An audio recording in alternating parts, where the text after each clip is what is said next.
그 2주차인데요. 그 이번 주차에서는 저희가 이제 지난주에 문제정에 이어서 솔루션 도출을 진행을 할 건데, 제가 지난주에 한번 일주일을 한번 해보고 나니까 조금 더 설명을 드리고 이거를 진행을 하면은, 이게 더 효과적이겠다라는 생각이 들어가지고, 한 간단한 아주 짧은 영상으로 이게 이번 주차에 어떤 걸 하게 될지를 좀 설명을 좀 드리려고 합니다. 그래서 일단 들어가기 전에 지난 주차째 말씀 나왔던 거를 제가 한번 좀 정리를 해서 말씀을 드리면은, 지난 주차 때 문제 정의에 대해서 저희가 이제 한번 해보는 시간을 가졌었는데, 가장 중요한 단 하나의 문제를 정의하는 것을 제가 이제 굉장히 여러 번 강조를 했었었잖아요. 근데 이제 생각보다 이거를 해보시고 저랑 피드백까지 주고받으셨던 분들은 느끼시겠지만 생각보다 쉽지 않습니다. 이게 생각보다 이거를 저한테 과제로 내어주신 분들이 저랑 같이 이야기를 하면서 그 문제를 정말 가장 중요한 하나를 일관되게 정의하셨던 분은 사실 거의 한 분도 없으셨어요. 이게 사실 그래서 말로만 봤었을 때는 가장 중요한 걸 하나를 정의를 하고 뭐 구체적으로 잘 문제를 쪼개야 되고 문제 정의 일관성이 있어야 되고 이게 뭐 말로 봤을 땐 다 너무 쉬워 보이지만 실제로는 굉장히 어렵다라는 말씀을 다시 한번 좀 드리고 싶고요. 이게 왕도가 없습니다. 그 저랑 이제 말씀 나누면서 피드백 하시면서 어떻게 하면 이걸 더 잘할 수 있나요? 문제 정의를 이라고 말씀을 주셨는데 방법이 없습니다. 많이 해보는 것 외에는. 그리고 그 말씀드렸던 제가 일관되게 드렸던 그 팁이 꼭 쓰셔라. 문제 정의를 할 때 그 뭐 회의 때 말이 나와가지고 우리는 그냥 이런 게 중요한 것 같아 라고 그냥 말로 해버리면은 다 휘발됩니다. 그래서 남지를 않고 그 휘발되는 것보다 더 큰 문제는 논리 사이에 그런 공백이나 그런 것들이 공백 같은 것들이 말로 해버리면은 잘 드러나지가 않아요. 근데 글로 적으면은 그 논리의 공백이라든지 일관성이 없어진 거라든지 이런 게 그냥 다 드러나거든요. 그래서 이제 저랑 과제를 해서 써서 이거를 봤었을 때는 근데 이거는 이거랑 말이 앞뒤가 다르잖아요가 이제 다 여실히 드러나는 거죠. 그래서 문제 정리는 뭐 안 해본 사람 입장에서는 되게 쉬워 보이지만 실제로 잘하기는 되게 어렵고 그래서 가장 중요한 일인 거고 그리고 잘하는 방법은 많이 해보는 것 그리고 글로 최대한 써보는 것이 방법인 것 같다라는 말씀을 좀 드리고 싶고요.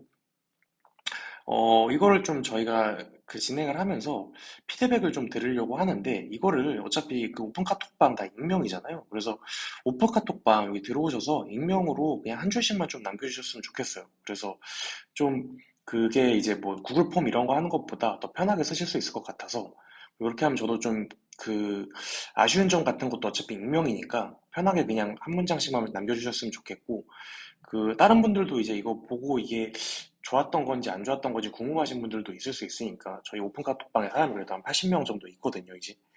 그래서 다른 분들한테 소개도 좀 될 수 있게 좋았던 점이 있으시면은 이것도 네, 더더욱 과감한 투명성으로 좀 말씀을 주셨으면 감사하겠습니다. 그래서 요거는 좀 제가 한번 꼭 부탁을 드릴게요. 그냥 한 문장씩만 쓰는데 시간 오래 안 걸리잖아요. 그래서 요거 좀 부탁을 드리겠습니다.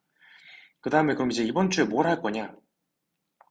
이번 주에 할 거는 이제 솔루션 도출입니다. 그래서 어떻게 해야 좋은 솔루션을 도출할 수 있는지, 솔루션 도출을 한번 지난주처럼 거의 비슷한 포맷으로 한번 진행을 해볼 건데, 뭐, 요게 이제 제가 PO의 업무를 바라보는 프레임이라고 말씀드렸죠. 뭐, 비단 저뿐만이 아니라, 뭐 다른 책들을 보셔도, 뭐, 단어들은 조금 다를 수 있겠지만, 비슷하게 이제 일의 과정을 보는데, 이 문제 정의는 지난번에 말씀을 나눴던 거고, 이제 지난주에 이제 저랑 그래서 피드백을 받으셨던 분들은 다음 주에 우리가 솔루션 도출을 할 건데 솔루션 도출에서는 이 문제를 가지고 솔루션을 한번 도출해 보세요 라고 제가 말씀을 드렸던 것 같아요.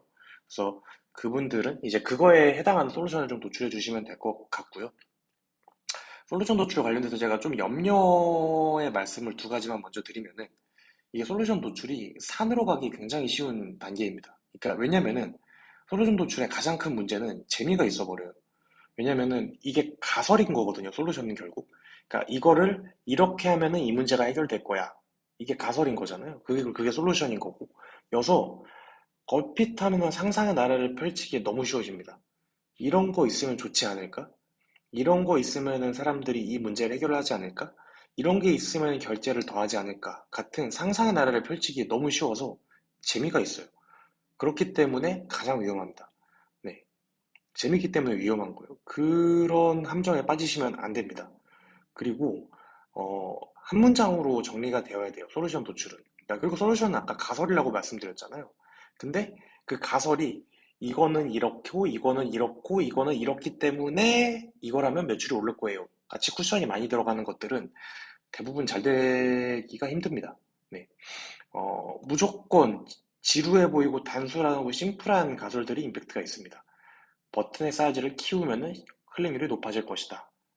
어, 할인을 제공하면 결제가 더 발생할 것이다. 야, 이걸 누가 생각 못해? 같을 정도로 지루하고 단순하고 그런 심플한 가설들이 대부분 이깁니다. 네, 그래서 이런 막 복잡하고 뭔가 크리에이티브한 걸 만들겠다라는 함정에 빠지시면 안 돼요. 그래서 이 두 가지가 제가 미리 드리고 싶은 좀 염려의 말씀이고, 제 밑에 있는 것들은 그 책에 있는 내용입니다. 그래서 책에서 제가 솔루션 도출 부분에서 네 가지 볼렛을 넣었었어요. 그 네 가지 볼렛에 대해서 제가 한 번 더 좀 리뷰를 해드리는 시간을 갖겠는데, 일단 첫 번째가 솔루션은 문제 해결을 위한 수단에 불과하다고 말씀을 드렸죠. 어, 거듭 말씀드리지만 가장 중요한 거는 문제 정의입니다. 문제를 어떻게 정의하느냐가 정말 중요하고 그 문제를 그 문제 정의를 바꾸기 전까지는 그 문제에 계속 고집되게 매달려야 돼요. 그래서 그 솔루션은 어디까지나 문제를 해결하기 위한 철저히 수단에 불과하다라는 태도로 접근하셔야 됩니다. 왜 이런 말씀을 드리냐면은 재밌기 때문이에요. 거듭 말씀드리는. 그 솔루션을 만드는 거는 재밌기 때문에 어느 순간 우리는 문제를 위한 솔루션은 수단에 불과해야 되는데 이 친구가 배보다 배꼽이 커지는 경우들이 생각보다 많이 발생합니다. 그래서 그런 창의적인 방안들을 자꾸 생각하는 PO들은 대부분 골로 갑니다. 예, 성과를 만들 수 없어요. 왜냐면은 문제에 집중하지 않았기 때문인 거죠. 문제에 항상 집중해야 돼요. 그래서 이거를 철저히 솔루션을 수단으로 바라보는 그런 냉정한 태도가 필요합니다. 그리고 이런 창의적인 것들을 자꾸 함정에 빠지다 보면은 뭔가 내가 돋보이고 싶고 내가 뭔가 멋진 기획을 만들겠다라는 이런 그 함정에 빠지게 되거든요. 경계하셔야 돼요. 거듭 말씀드리지만 솔루션 도출이 창의적일 필요가 없습니다. 지루해야 되고 이미 사람들이 다 하고 있는 것들이어야 돼요. 이게 밑으로 내려와서 책에서 제가 강조했던 가장 효율적인 솔루션은 모방이라고 말씀드렸잖아요. 이거는 의심의 여지가 없습니다. 베끼셔야 돼요. 네. 여러분들이 알고 있는 훌륭한 잘된 서비스들, 한국이든 글로벌이든 다 처음에는 모방에서 시작한 겁니다. 안 그런 서비스 없어요. 뭐 이런 식인 거죠. 같은 도메인에서 잘 되고 있었던 거를 베꼈든 아니면은 나는 예를 들어 뭐 금융을 할 건데 커머스에서 잘 되고 있는 공식을 베꼈든 나는 금융을 할 건데 미국에 있는 금융회사들이 잘 됐던 거를 베꼈든 인 겁니다. 그래서 뭔가 문제를 해결하려고 할 때는 그 문제는 이미 그 역사 동안 수백 명, 수천 명이 해결을 했던 문제예요. 이거는 뭔가 새로운, 뭔가 그동안 역사적으로 그 누구도 풀어본 적이 없는 내가 처음 발견한 문제일 것 같다는 말도 안 되는 소리입니다. 네, 그런 일은 절대 없어요. 그래서 이 내가 풀고 있는 문제를 이미, 그러니까 완전히 똑같을 수는 없겠지만 거의 유사하게 누군가가 다 풀어봤다는 거죠. 그러면은 그 정답지를 빨리 찾아봐야 될 거잖아요. 그 정답지를 찾아보지 않고 처음부터 내가 다시 시작하겠다라고 하는 거는 문제를 아주 하드코어하게 어렵게 풀겠다라는 다짐 같은 거죠. 그러시면은 안 됩니다. 그래서 비슷한 문제를 풀어봤던 경우, 그러니까 똑같은 문제일 수는 없겠죠. 상황은 다 다르지만. 근데 비슷한 문제는 분명히 누군가 풀어봤던 거고, 그거를 찾아내야 됩니다. 만들려고 하시면 안 돼요. 찾아야 돼요. 네. 항상 내가 주인공이 되려고 하는 순간 골로 갑니다. 네. 절대 그러시면 안 돼요. 내가 돋보이고 싶고, 네, 골로 갑니다. 그 다음에 그 모든 솔루션은 하나의 가설이에요. 이게 무슨 말이냐면은 제가 이제 책에서 많이 얘기했지만 그 사말타자론 잘해봤자 사말이거든요. 그 사말 치시면은 진짜 한국에서 제일 잘하는 피오다라고 될 수도 있다라고 저는 생각해요. 그 정도로 성공 확률은 낮을 수밖에 없기 때문에 이거를 시도하기 전부터 명확히 하는 게 필요해요. 그러니까 물론 우리는 가장 좋은 가설을 찾기 위해 노력할 거고 가장 좋은 솔루션을 찾기 위해 노력을 하겠지만 어차피 대부분은 실패를 할 거니 그럴 것이니 최대한 싸게 싸게 빠르게 가설을 검증해야 되는 것이고 시작하기 전에도 뭔가 우리가 막 유레카 막 엄청난 걸 찾았다라는 식으로 팀의 커뮤니케이션을 해서는 어, 팀의 데미지가 너무 쌓이게 됩니다. 이 실패했었을 때. 그래서 항상 그 솔루션과 가설을 만들 때는 최선을 다하겠지만 그와 동시에 피오는 이거를 되게 냉정하게 잘해봤자 사마리란 태도로 이 솔루션과 가설을 바라보셔야 돼요. 네. 그래야 롱런할 수 있습니다.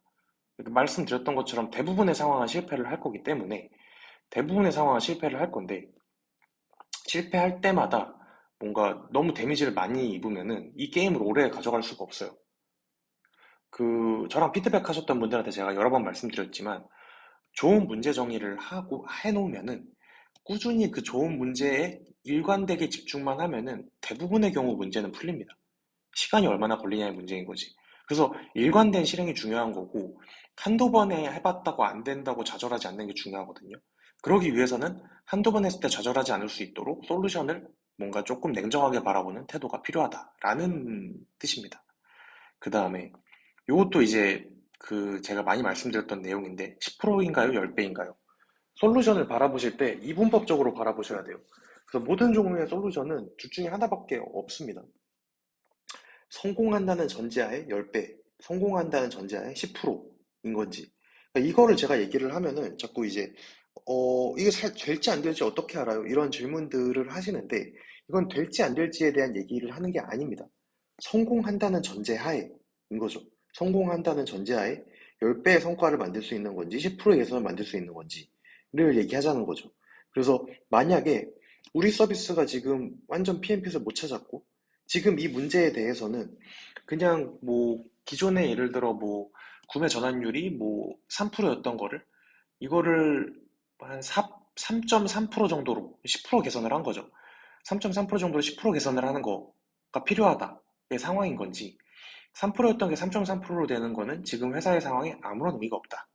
지금은 3%짜리였던 구매 전환율이 한 20%는 돼야 된다의 상황인 거면은 그 상황에서 뭔가 그런 10%짜리의 점진적인 솔루션들을 고려를 하는 거는 아주 무의미하다는 거죠. 그쵸? 그리고 굉장히 중요한 게, 그러면은 10배짜리가 무조건 좋냐? 절대 아닙니다. 가장 중요한 거는 지금 상황을 인지를 하고 거기에 맞는 거를 써야 된다는 거예요. 그러니까 지금 우리 팀의 상황이 10%의 계속, PNP는 찾았어요. 구매 전환율은 막 30, 40% 잘 나오고 있어. 로아스도 얼추 들어왔어. 그런데 여기서 내가 뭔가 3, 40%짜리를 막 드라마틱하게 90%로 올리는 일을 하겠다라는 생각은 현명하지 않다는 거죠. 이미 잘 되고 있는 거라고 하면은 거기서 윤활유 같은 점진적인 개선들을 만들어서 30%였던 거 31%, 32%, 33%로 올려나가는 그런 접근을 해야 되는 거고, 그래서 중요한 거는 지금 내가 처한 문제가 10배짜리가 필요한 상황인 건지 10%짜리가 필요한 상황인 건지를 PO가 인지를 하고 내가 제시하는 솔루션들은 이건 10%짜리인지 10배짜리인지를 인지를 해야 된다는 겁니다. 굉장히 당연해 보이는 소리지만 여러분들이 과제를 하고 저랑 또 얘기를 나누면은 저는 아주 높은 확률로 자신하는데 이거를 온라인 안 되게 써오시는 경우들이 대부분일걸요. 네, 저는 많이 봤습니다.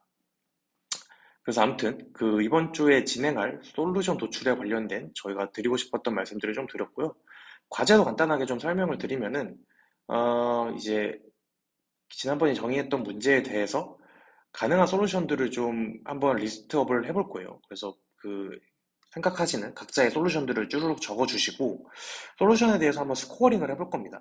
그래서 솔루션에 스코어링을 하는 방법론들은 여러 가지가 있지만 가장 일반적으로 많이 쓰이고 가장 간단한 아이스, 임팩트, 컨피던스, 이지, 이지니스라고 하기도 하는데 를 가지고 책정을 할 거고요. 여기서 이제 이 개념을 조금 헷갈리실 수도 있어서 제가 한 번만 설명드리면은 임팩트는 이게 성공했을 때 얼마나 큰 효과를 만드느냐예요. 그러니까 예를 들어 우리 팀에 리오넬 메시를 영입하겠다라고 하면은 영입되기는 힘들겠죠. 근데 영입되면 대박인 거잖아요. 그렇기 때문에 임팩트는 성공한다는 전제하에 매우 높다라는 말을 할 수 있는 거고, 컨피던스는 그럼 이게 성공할 거냐 말 거냐에 대한 얘기인 거예요. 그러니까 지금 리오넬 메시를 데리고 오는 거는 되면은 대박이지만, 그쵸? 되면은 대박이기 때문에 5점이지만 될 확률은 낮잖아요. 리오넬 메시가 우리 팀에 온다는 거는. 그렇기 때문에 컨피던스는 굉장히 제일 낮은 1점이 책정이 된 거고, 그리고 이지는 이 솔루션을 수행하는 데 드는 공수의 크기인 겁니다. 이해하셨죠? 그래서 리오넬 메시를 영입을 하려면 가서 만나고 또 열심히 또 로비를 해야 될 거고 하니까 공수가 많이 들겠죠. 그래서 이지니스 그 공수가 많이 드냐의 관점에서는 이거는 좋지 않기 때문에 1점인 거예요. 그쵸? 안 쉽잖아요. 안 쉽기 때문에 1점인 겁니다. 그래서 이 셋의 총합을 맞춰서 7점이 되는 거고, 당연히 이 셋의 총합의 점수가 높을수록 좋은 솔루션입니다. 네.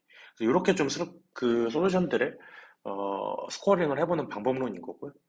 그 다음에 이제 이렇게 스코어링 한 다음에 그 중에서 나는 우선순위들을 한번 측정해 보시고 그거에 대한 이유를 적어주세요. 그 다음에 마지막으로 솔루션 도출 관련해서 궁금한 사항 있으시면 추가로 적어주시면 됩니다. 이렇게까지가 이번 주의 과제고요. 그 노션별로 제가 각자 이제 과제하신 내용이 회사 내용들이 좀 담겨 있다 보니까 타인한테 공유되는 걸 좀 불편해 하시는 것 같더라고요. 그래서 제가 개인별로 그 노션 페이지를 따로 파서 메일로 전달 드릴 거예요. 그래서 그 이제는 각자 노션에 적으신 내용은 타인한테 공유가 되지 않습니다.